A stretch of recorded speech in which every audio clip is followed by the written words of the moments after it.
Yeah, help yourself, please. Get those carbs off the table. Yeah, I've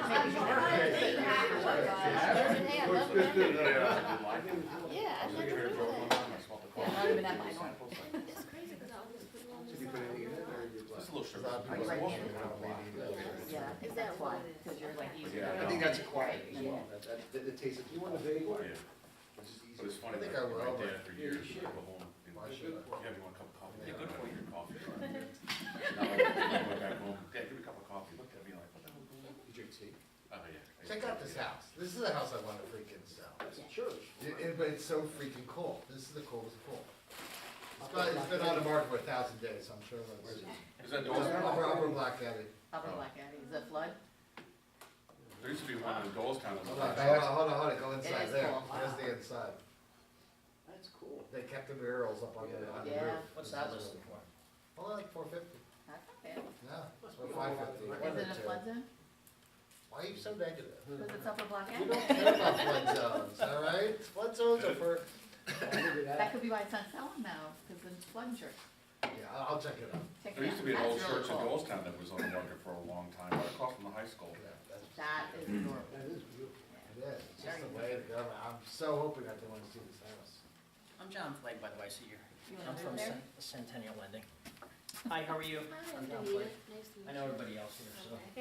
Yes, I live. Thanks for coming this morning. I know sometimes in your busy schedule, it's tough to get here for a morning meeting or an afternoon meeting. With a lot of the changes that just happened this year with FHA, you know, the max loan amount going up, I wanted to have a little bit of a refresher course, not just for you guys, but for us too. You see my LOs are in here too. As far as appraisals are concerned, because, you know, we don't only share clients. When you turn over a client to us to do a mortgage, there's one thing that defines us together in your industry and ours, and that's the appraisal, right? It's all value-based services that we do. So Craig Silverman, I've known Craig's name in this area, in Bucks and the surrounding areas for about 30 years. So he runs his own company, and he is a wealth of knowledge. So what we want to do is just have a very informal Q&A session today. Whatever situations you might be dealing with personally with your clients, or maybe, you know, you dealt with this 2 years ago, what do you think? So I'm just going to open up the floor to questions for Craig, and he can introduce himself to you, but, you know, shoot away, nicely. Follow boys lead. Craig's a nice guy. So I am Craig Silverman, I'm an appraiser. I've been an appraiser for about 30 years. I've appraised about 20,000 properties in my career. We do work in 16 states. But I've actually worked in this office before. I think I actually spoke in this office a number of years ago. So I work with, you know, obviously my office is in Newtown, so I know this area in particular quite well, Bucks County, Montgomery County, exceptionally well. But I work all over the place, and so is my staff. So, you know, I do these talks with agents, and, you know, typically they just end up being question and answer sessions. You know, the issues that you're experiencing with appraisals, low values, questions about FHA, repair items, things that an appraiser is looking for when you're listing a property. We do listing appraisals, you know, properties that either you don't know what to list them for, or properties that have been on the market for quite a while that just aren't selling, and you can't seem to get the owner to come off a price. We go out and we provide evaluation for those purposes too. We do divorce appraisals, estate appraisals, tax appeal work. So, you know, we're a resource for you, and you know, help you with your clients, your past clients. Just try and stay in front of them as well. So, any current issues that you're experiencing with properties? Yes. Well, I'm fairly new, so I did my first closing in December. Okay. And it was a flip. Okay. So at the last minute, my client had to pay for another appraisal. So how many days was it? How far back was the flip? I think when I looked on public records, they purchased the property in July. Right. Put it on the market in October, and he wanted to close it in December. So, if I'm wrong, it's a 1 year, is it 1 year for a flip or 6 months for a flip? 6 months. 6 months. So within 90 days, we're not going to be able to do it. Outside that 90 days, we are going to require that second appraisal. I mean, we have a number of them right now. That's just the kind of, you know, market it is right now with, you know, investors coming in. Right, And that's a Fannie Mae guideline, or, The FHA. it's an FHA? FHA. So your client probably applied for an FHA loan, Yeah, right? and I have 2 clients looking for newly renovated property. Sure. So that's how I was wondering, like, should I look into that first to kind of prepare them, saying this could, You can. So when we take a mortgage application, there's some like what ifs that we don't know about. And one of it is as far as, you know, the flow of ownership on that property, and we usually don't see that till we get the title in, because we're not gonna know when your seller actually purchased that property. So unfortunately, I guess maybe you got caught in that, you know, quandary where they didn't know that they needed that second appraisal till that title came in. you were like, oh my But God. that's a great learning experience Right, for you. right. So yeah, I would ask that question. Ask that Okay. question to the listing agent. Right. So, you know, just say, yeah, you know, if it is a flip, just ask them, you know, when they purchased that property. You can go back and Bright and look at the and see. history. Right, Okay, that's what I so did. that's a tool That's that how I you guys found that have out. I looked at Okay. Bright. And not just Bright, if, you know, if it was in Bucks County, you know, Montgomery County, you can go into the tax record. Right. Okay, yes, how. It'll have it recorded. Now, there's a lag, between the time it's purchased or settled, but it's, yeah, it's getting shorter. I Is it mean, 30 days about? well, first of all, there's not that much activity because there's not a lot of inventory. So things are getting recorded faster. It could be 2 weeks or so. Right, it could be Now 2 it's weeks. about 2 weeks. So you should be able to see it there, and the appraiser is required, just so you know, the appraiser is required to comment on, to identify any sales within the 12-month period, and also for the subject property, 36 months, comps 12 months. Can you So talk it'll a be in little, the original report. can you talk a little bit about private sales? And Sure. How they're used or not used? Just one off of this thing. So is it the record date or is it the purchase date? Would be we go off the record date because that's the only record Record that we date, would have. Okay. Now, keep in mind too, that 90-day time frame is from when you sign that agreement of sale, not when you go to settlement. So you're not gonna Right. sign an agreement of sale prior to that 90 days or it's not gonna work, Right, okay. okay? But is the record date? Right, that's what we go by. So, Because I remember I had one where it was a couple days. Yeah, like- it was like, it took a while for it to be recorded, yet he had it took like 10 months, actually. Yeah. Something happened, Right. it was in Philadelphia property, it took like 10 months to get recorded. Well, Philadelphia is different. Philadelphia does get moving back though. Yeah, and it just, and that's what threw us, and I think maybe that's what it was, we were in the record, we were waiting for it to be recorded. And that was posing you a problem with the Yeah, time frame. okay, that's FHA though. That's FHA. What about conventional? Is there, Unless they change guidelines recently, and, you know, they've been doing that lately. Sure. There was no time frame for a flip, okay? but they would also require 2 appraisals typically? I know there's, and I'll get the answer for you on this, I believe that's really dependent upon how much they sold it for versus the purchase price. Okay. So, I think you're right.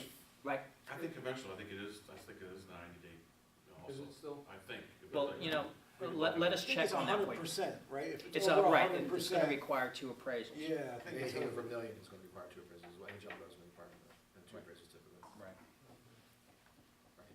So the question about private sales. Ken, you wanna, Yeah, might as well get that answer now for us. I don't know if I can find it on my phone or not, but I'll see what I can do.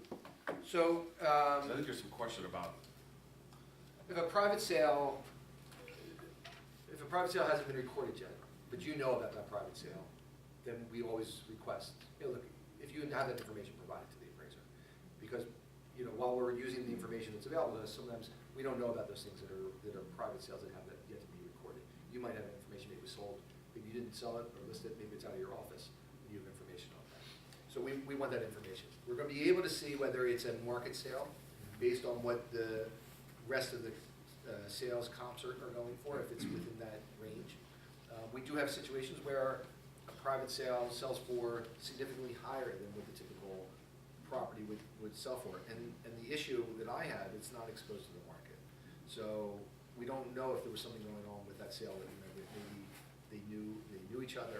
It didn't really represent what the actual market value is because it's so much higher than everything else, because again, it wasn't exposed to the market. And that's really important. It's exposed to the market where anybody else could bid on the property. If it doesn't have the ability to be exposed, then it wasn't really a market So sale. would the appraiser, from the information that the agent gave with a private sale, would the appraiser call the agent that was on the transaction side when it happened on the? If there is someone, if there is one, absolutely. We're always, well, and we always call to verify the sale anyway, That's what I thought. even a standard, arm's length transaction, we're gonna call the agent just to verify the sale. We need two sources. So if it's not recorded yet, but we see it in the MLS, we have to call the agent to verify it. Right. So So if there's a private sale and there's no agent involved, is there any recourse? we typically try and get a hold of the HUD. I mean, that's really what we need the HUD. Because otherwise, if it's not recorded yet, certainly we need the HUD. We need something that's gonna show us what the actual price was when it's sold. So if it's recorded, then you could use that? Yeah, or- you can, you still need a second source. So Okay. we still wanna know more about it. Mhm. And we wanna know about the condition of the property. If there's no listing for it, how do we know what the interior was like? Right. So Makes I sense. don't have a problem using that. And I think generally speaking, appraisers don't have a problem using it. We need information on it. And that's where, if you have that information, that's quite helpful. So, but again, you could also have a private sale that's much lower, too. Yeah, it could go either way. It's distressed. And how do we handle distressed sales? If a property is distressed, and you can see clearly it's sold for below market value, you're not gonna use those sales. You don't have to use a short sale or some sort of distressed sale just because it's on the street. You're typically not gonna ignore it, you're gonna state, by the way, there was this property that sold, here's the address, See how fast we it was a can get distressed through. sale. We're just identifying in the body of the report, but we're not using it as a sale. Okay. Thanks. Like, in terms of like a distance around the subject property, like, what do you normally do? Like a mile initially to see what's out there, or half a mile? So when appraisals are done for mortgage lending purposes, we follow Fannie Mae guidelines.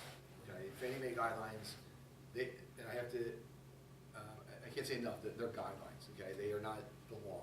But they have guidelines to make things uniform. And they want things to be within 1 mile of the subject property, no more than 6 months from the date of sale or the date of appraisal. There's requirements as far as adjustments, gross adjustments, line item adjustments, net adjustments.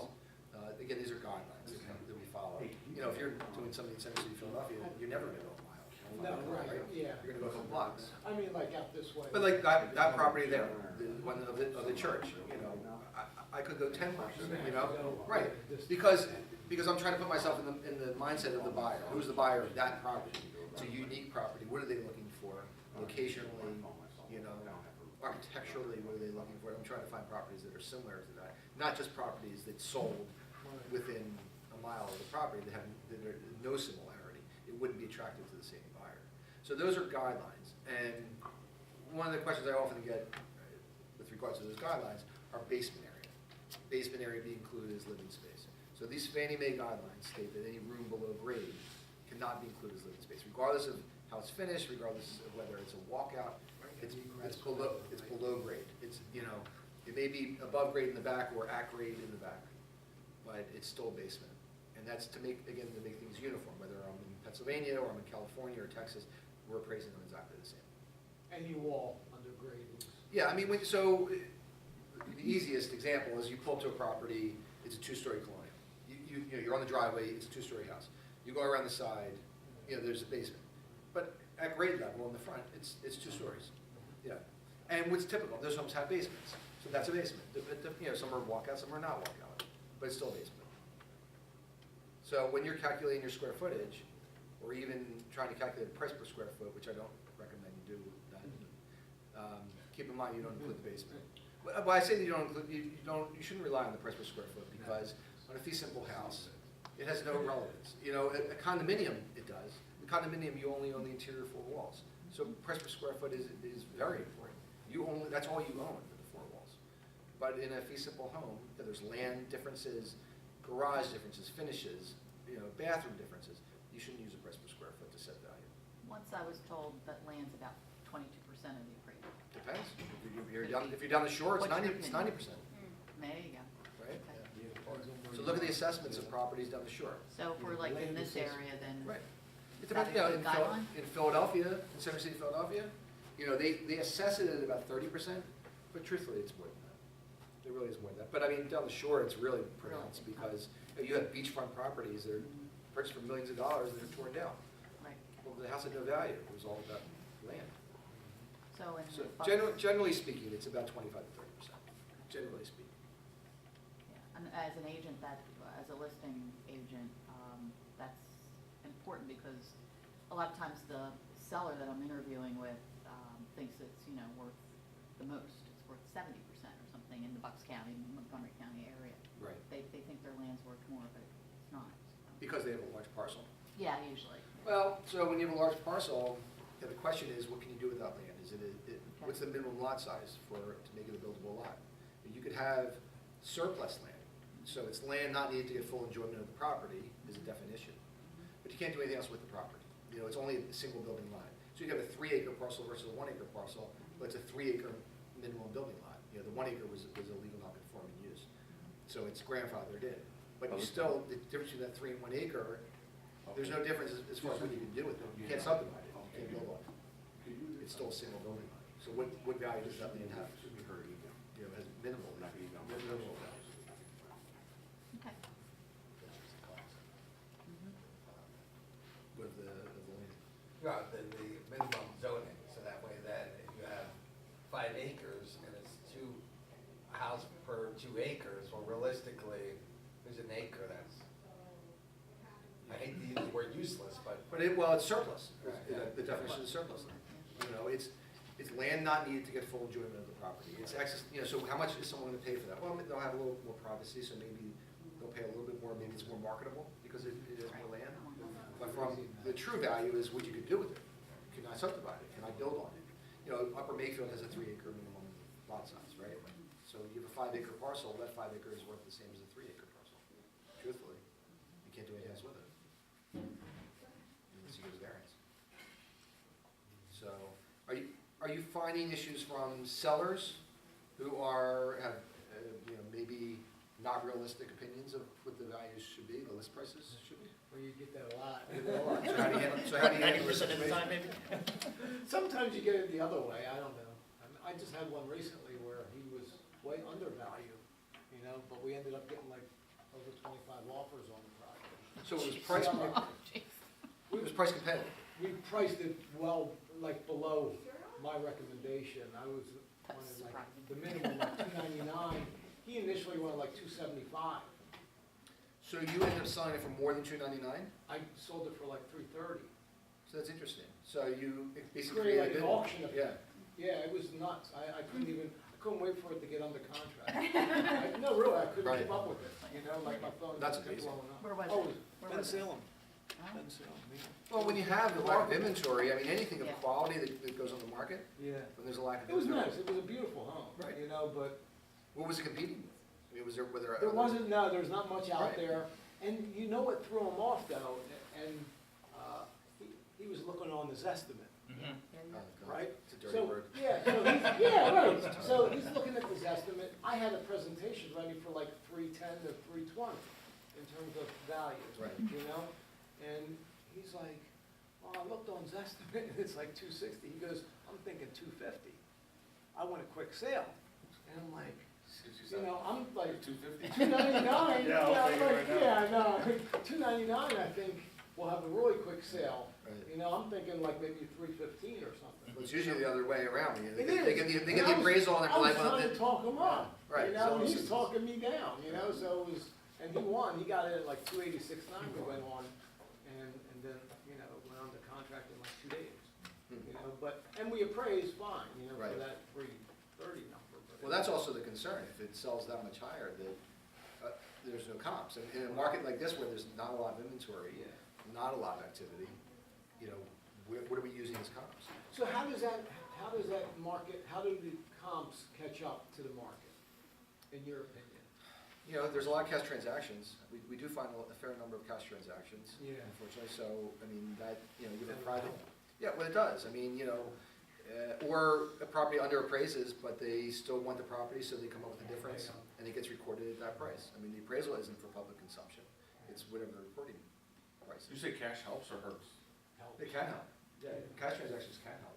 If you have a buyer who comes in and pays, they just want the property, they can pay cash, They don't care. that creates a comp. It didn't go, it wasn't exposed, where an appraisal could come in low, right? it's just. I was just thinking sometimes when people offer cash, they're trying to get a little bit. Well, they are sometimes, but sometimes they just want, if it's a hot market, you have a lack of inventory, they want the property, they have their cash, they're gonna, it's more enticing for them to close as a cash deal. Or they'll waive waive some of the deficiencies. Say the buyer will absorb the first 10,000 of the shortage or whatever. Right. The potential shortage. Well, in an appraisal contingency. Yeah. Right. Something like Right, that. I mean, you use those a lot, Yeah, we see a lot of those. Yeah. I mean, again, you have to just be competitive in this market. Yeah. If there were more homes in the market, then maybe you wouldn't be using it. Craig, do you look at a deal when it has a seller's assist, anything different than a normal? So the seller assist on the subject property doesn't really impact me that much. The seller assist on the comps do. So I have to adjust out the seller assist to show the actual consideration paid for the home. So we have a $300,000 house with a $10,000 assist. In my mind, it's a $290,000 sale. So I have to adjust out that assist. So when you're looking at your comps, keep in mind the appraiser's going to look at that with the assist and adjust down. You're always comparing the comps to the subject property, not the subject to the comps. So you understand how that works?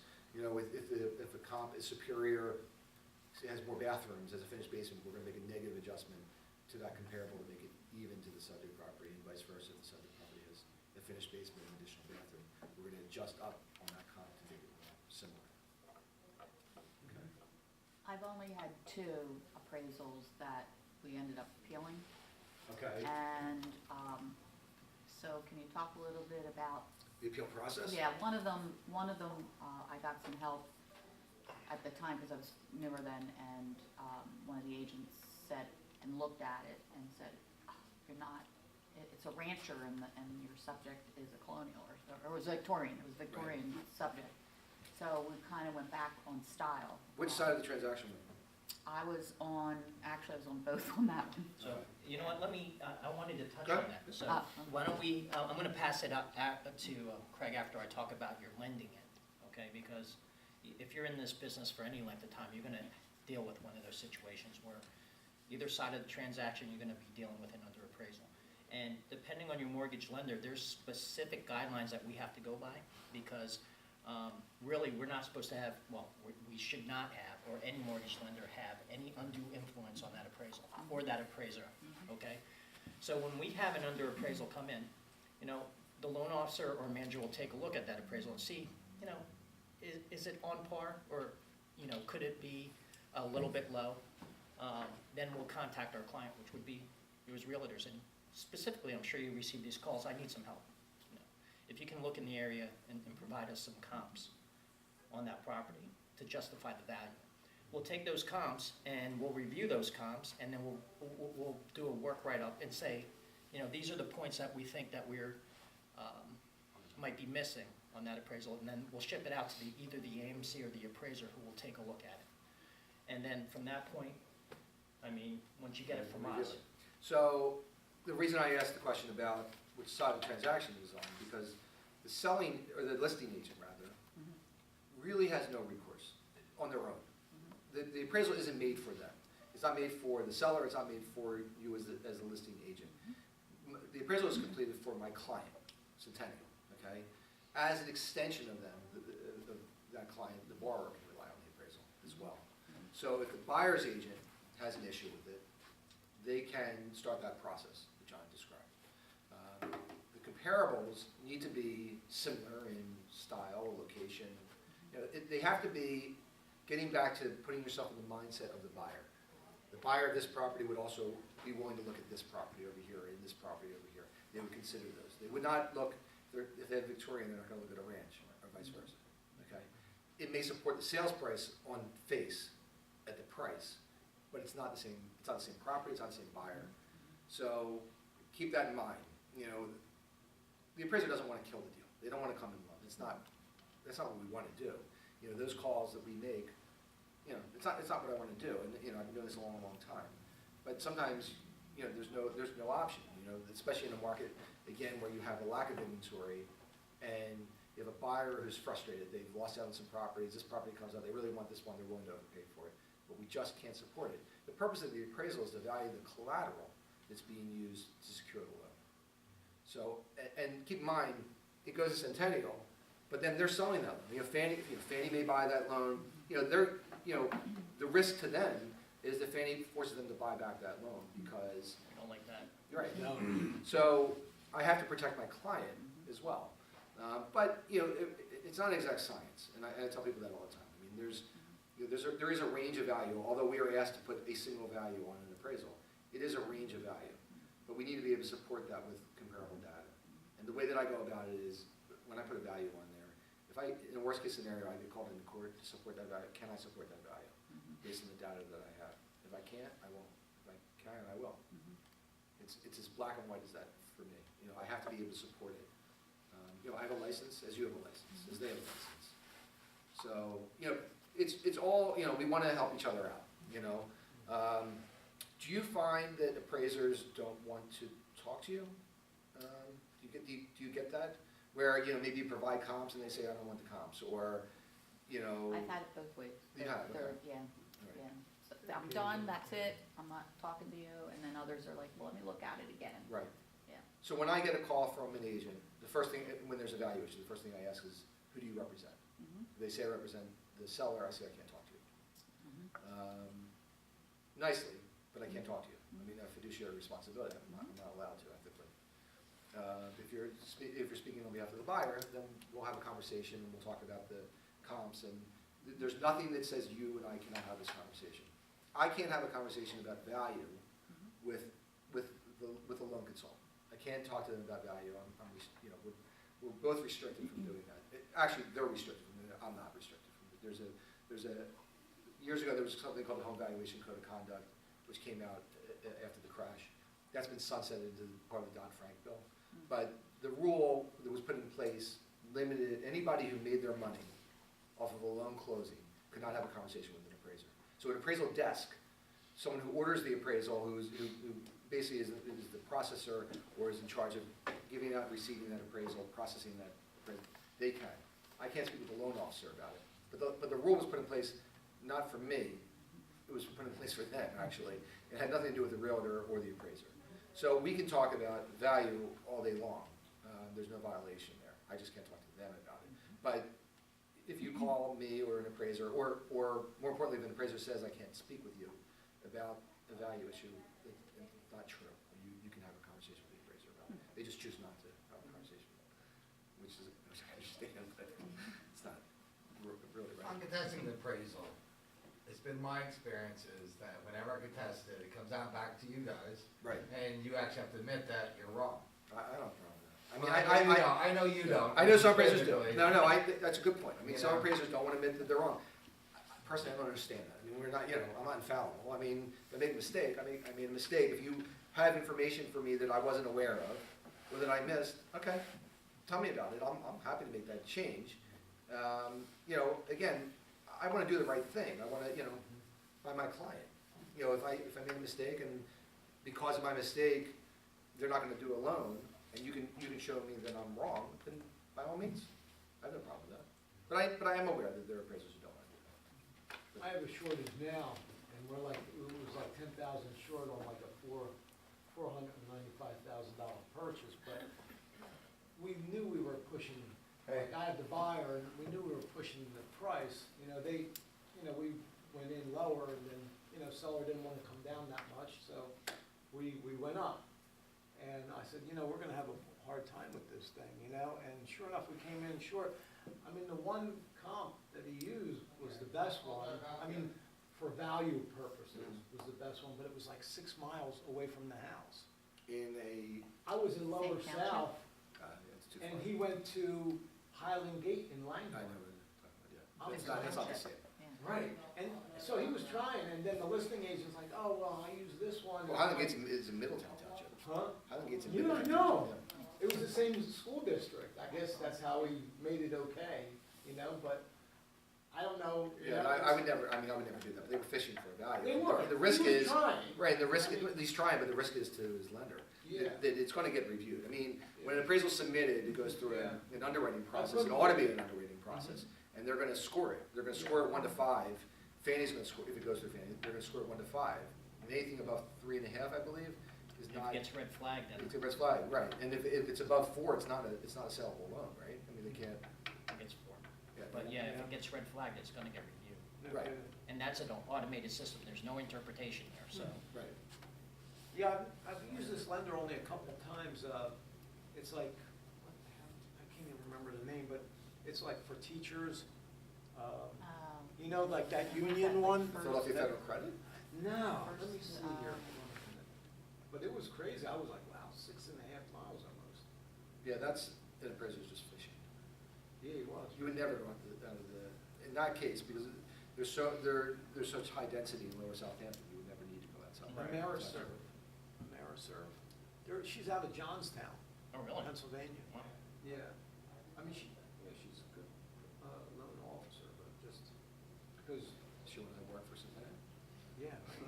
Give me your. Johnstown. One of Johnstown Brett? Yeah. Sure. No, she's nice. Sounds girl. like fun. Yeah, nice looking. Hey, what about like unique properties?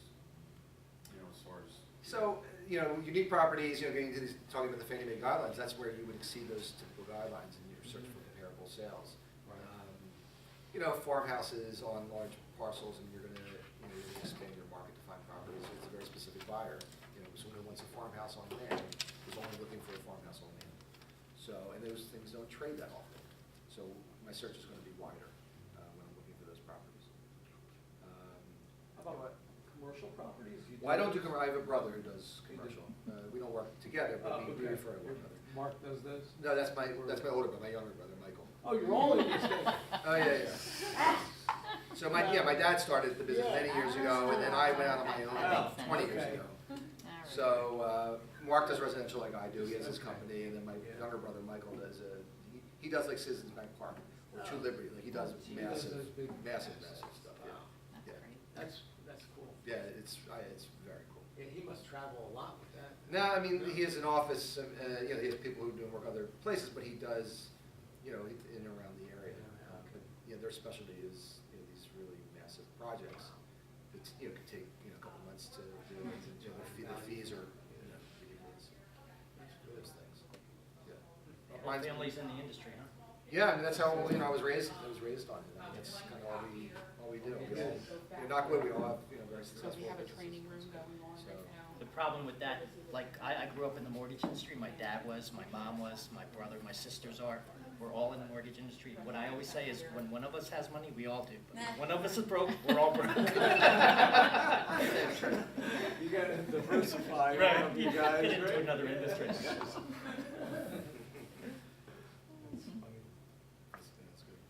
My parents they've been retired for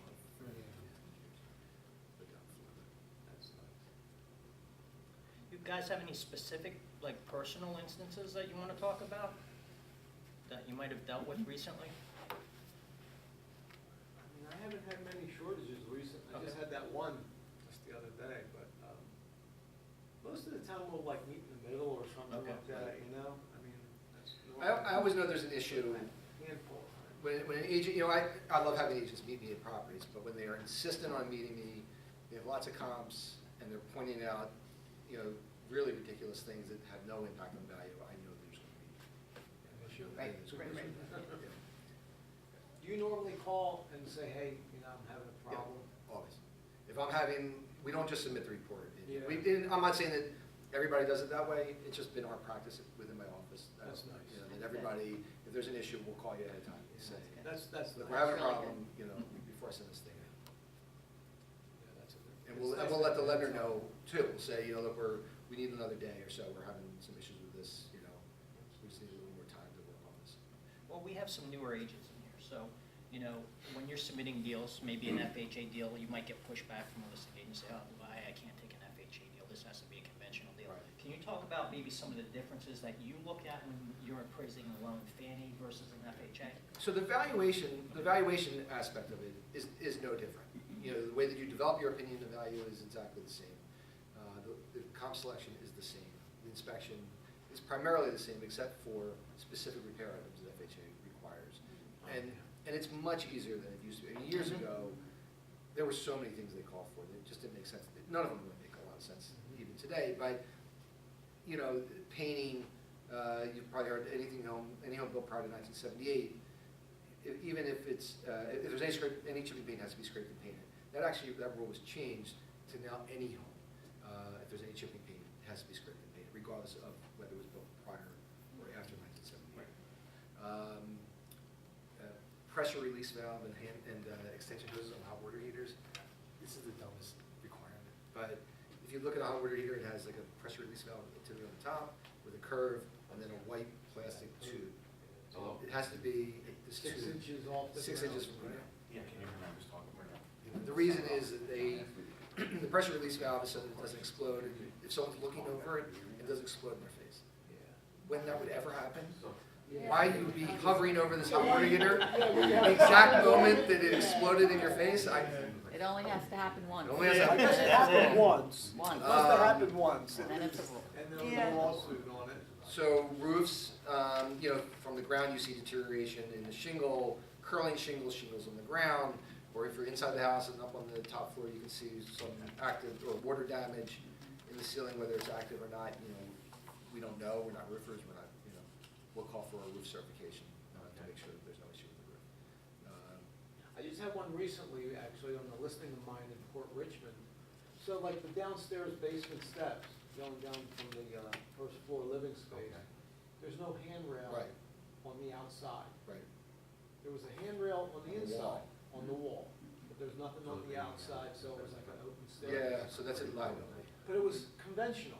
It was a conventional. Well, it doesn't, look. yeah, it doesn't. You don't need to call for anything on that. Yeah, you don't need. They to. called for it, Yeah, they didn't have to. yeah. They I just mean, did. They just did. But they didn't have to. yeah, so my seller, he just put like a piece of plywood, literally, he just Right. like screwed a piece of plywood to the ends and mounted it up top. And the buyer was charged like $200 for that reinspection on the darn thing. I was like, I never even thought about it on a conventional. So if there's, with FHA, as far as steps, if it's 18 Yeah. inches off the ground, Yeah, you're supposed to call for a handrail or steps.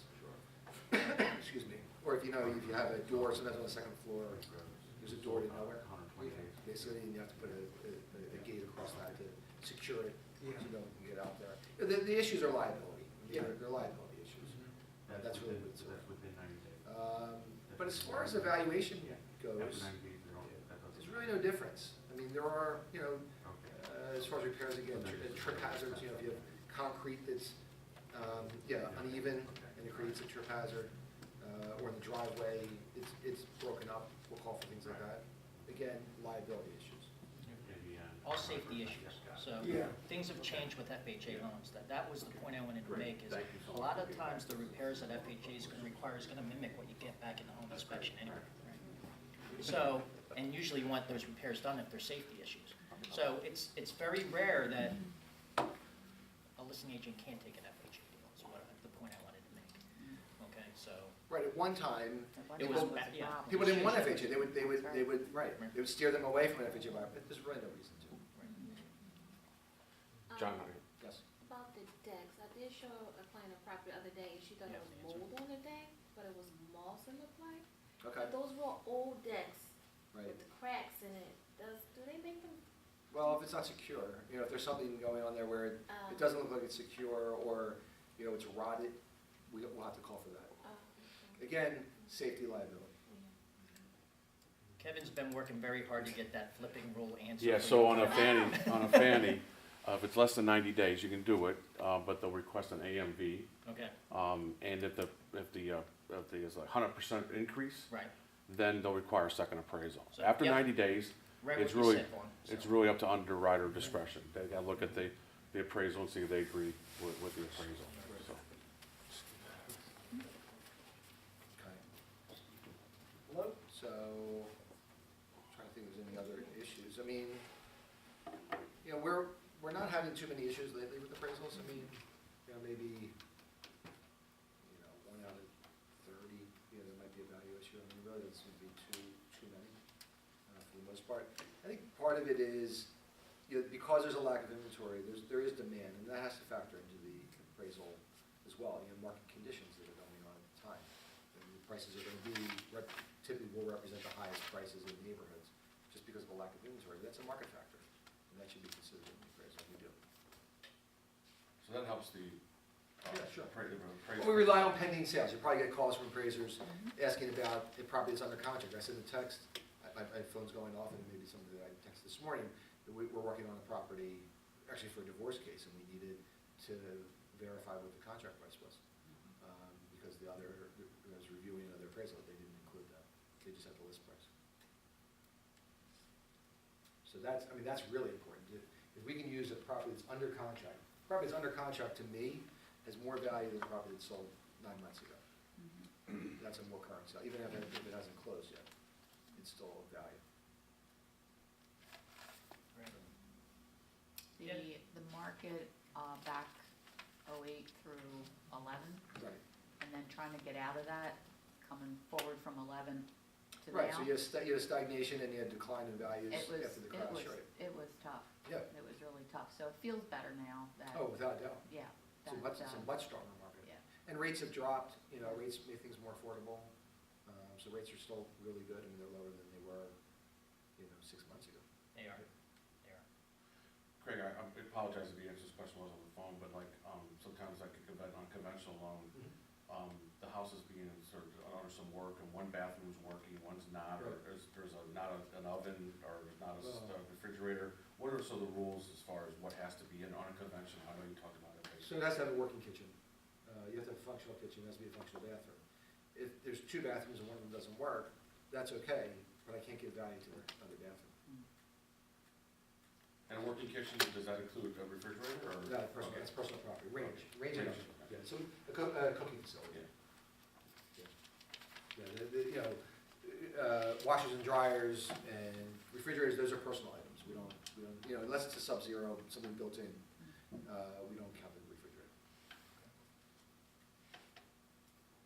Any other questions, gang? No? Sorry about that. Well, Craig left his cards up here. Yep. He's always open. And I work with your office a lot, Right. so. So if you have any questions, you can give him a call, any specific questions. If not, you know where my closet is, you can come talk to me. Closet? Without any windows. That's right. But I really appreciate everybody coming out this morning, so, You're Yeah, welcome. thank you. Thank you. Thanks Thanks. very much. Thank you. Yep. and eat some bagels, Take some because it bagels. takes some. I only had a half of them, back to the other half.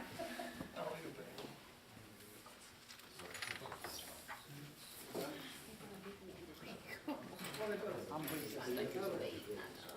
My husband and I eat, tonight. What do you normally charge like one card? Somebody has like The standard property. We're like so. Yeah, it goes up, it's a unique property. Something like that. Sure, yeah, it's gonna take more. Yeah. I do